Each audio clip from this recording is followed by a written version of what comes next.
Market first எப்படி இயங்குது அப்படிங்கிறத நம்ம தெரிஞ்சுக்கிடுவோம். முழுக்க லிக்விடிட்டியால் இயங்குது. இந்த லிக்விடிட்டிங்கிறது என்ன? பணப்புழக்கம். அதுக்கு பேர் தான் லிக்விடிட்டி இல்லைங்களா? இப்போ மார்க்கெட் லிக்விடிட்டியை நம்ம எப்படிலாம் கண்டுபிடிக்கலாம் அது தெரிஞ்சுக்கலாம்.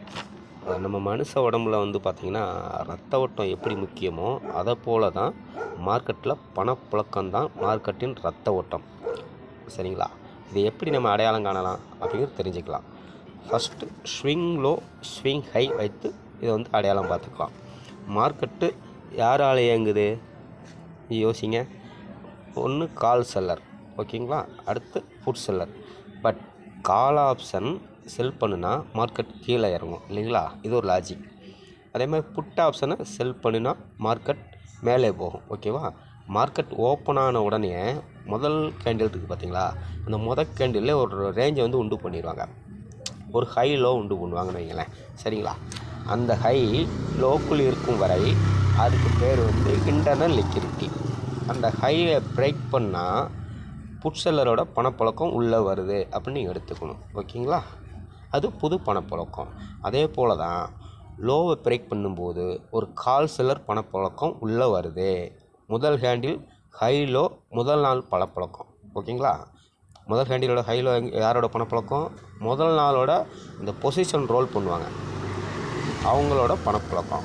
இந்த பணப்பழக்கம் எங்கெல்லாம் இருக்கும் அப்படின்னு ஒரு அடையாளம் காணணும்னு பார்த்தீங்கன்னா, ஒரு 5 நிமிட ஹேண்டிலோட ஹை லோவில் இருக்கும், ஒரு 1 ஹவர் ஹேண்டிலோட ஹை லோவில் இருக்கும், ஒரு 4 ஹவர் ஹேண்டிலோட ஹை லோவில் இருக்கும், ஒரு டே ஹேண்டிலோட ஹை லோவில் இருக்கும்.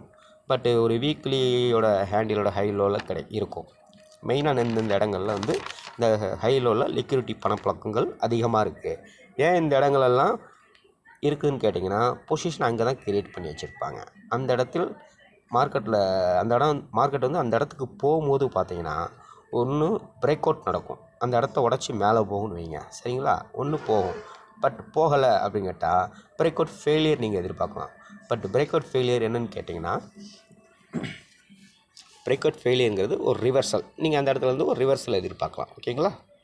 ஒரு இன்டர்னல் லிக்விடிட்டி கண்டுபிடிக்க சிரமம் இருந்துச்சுன்னா வில்லியம் ஃப்ராக்டல்ஸ் அப்படிங்கிற ஒரு இண்டிகேட்டரை நீங்கள் யூஸ் பண்ணிக்கலாம். ஓகேங்களா? இப்போ அந்த வில்லியம் ஃப்ராக்டல்ஸ் இண்டிகேட்டரை எப்படி நீங்கள் சார்ட்டில் கொண்டு வருது அப்படிங்கிறத பார்க்கலாம். ஓகேங்களா? எஃப்எக்ஸ் போய்க்குங்க, சர்ச் பாக்ஸில் போங்க,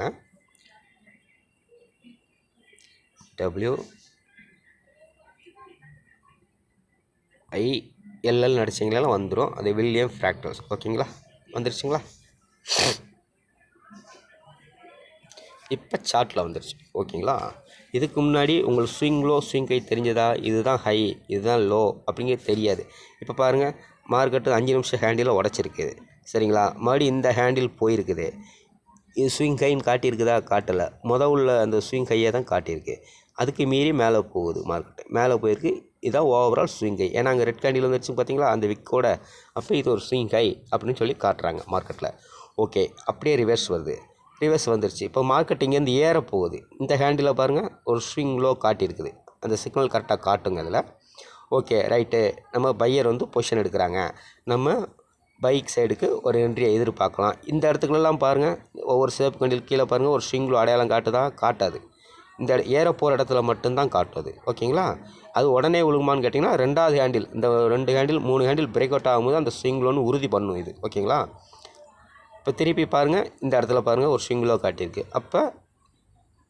இப்போ மார்க்கெட் ஏறப்போகுது அப்படிங்கிற நம்ம அறிஞ்சிக்கலாம். இதை வச்சு நம்ம ஒரு swing low swing high, internal liquidity, இது எக்ஸ்டர்னல் லிக்விடிட்டி அப்படின்னு தெரிஞ்சுக்கலாம். இது ஃபஸ்ட்டு எக்ஸ்டர்னல் லிக்விடிட்டி. இந்த 5 நிமிஷம் ஹேண்டிலுக்கு மேலே ஒரு ரேஞ்சு உண்டு பண்ணியிருக்காங்களா? அப்போ அதை உடச்சிருச்சிங்களா? இப்போ புது பணப்பழக்கம் உள்ளே வந்துருக்குங்களா? இது எக்ஸ்டர்னல் லிக்விடிட்டி. மேலே வரைய மார்க்கெட் போயிருக்குது. ஓகேங்களா? அந்த எக்ஸ்டர்னல் லிக்விடிட்டிலேருந்து மார்க்கெட் திருப்பி உள்ளே வருது. உள்ளே வந்துருக்குதா? அப்போ இது பூரா நீங்கள் எப்படி கன்சல்ட் பண்ணு பார்த்தீங்கன்னா, இது இந்த சின்ன ஸ்விங் லோ இருக்குது பார்த்தீங்களா? இதெல்லாம் நம்ம ரீட்டைலர் ட்ராப்பு. இதெல்லாம் இன்டர்னல் லிக்விடிட்டி. ஓகேங்களா? இப்படி நீங்கள் புரிஞ்சுக்கலாம். பட் இந்த வீடியோ லென்த்தாக போகுது. இதனால் இதோட தொடர்ச்சியை அடுத்து நம்ம வந்து எஸ்டர்டே லிக்விடிட்டினா என்ன, வீக்லி லிக்விடிட்டி எப்படி யூஸ் பண்ணலாம், மந்த்லி லிக்விடிட்டி எப்படி எதுக்கெல்லாம் எந்த இடத்துல பயன்படுத்தலாம் அப்படிங்கிற வீடியோவை நம்ம வந்து அடுத்த வீடியோவில் பார்க்கலாம். பட் இந்த வீடியோ வந்து முழுமையாக ஸ்கிப் பண்ணாமல் பார்த்தீங்கன்னா அப்போ தான் கண்டென்ட் என்னன்னு புரியும். இந்த மார்க்கெட்டில் பார்த்தீங்கன்னா தினசரி பல மில்லியன் கோடி பணப்புழக்கம் நடந்துகிட்ருக்குது.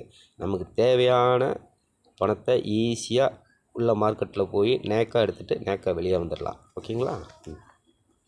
நம்ம எல்லா ட்ரேடரும் சக்ஸஸ் பண்ணணும் அப்படிங்கிறதுக்காக தான் இந்த வீடியோவை எனக்கு தெரிந்த விஷயங்களை உங்களுடன் பகிர்கிறேன். ஏதாவது பிழைகள் இருந்தால் மன்னிக்கவும். பட் முடிந்தவரை லைக் பண்ணுங்கள், சப்ஸ்கிரைப் பண்ணுங்கள், ஷேர் பண்ணுங்கள். ஓகேங்களா? நன்றி. அடுத்த வீடியோவில் சந்திப்போம்.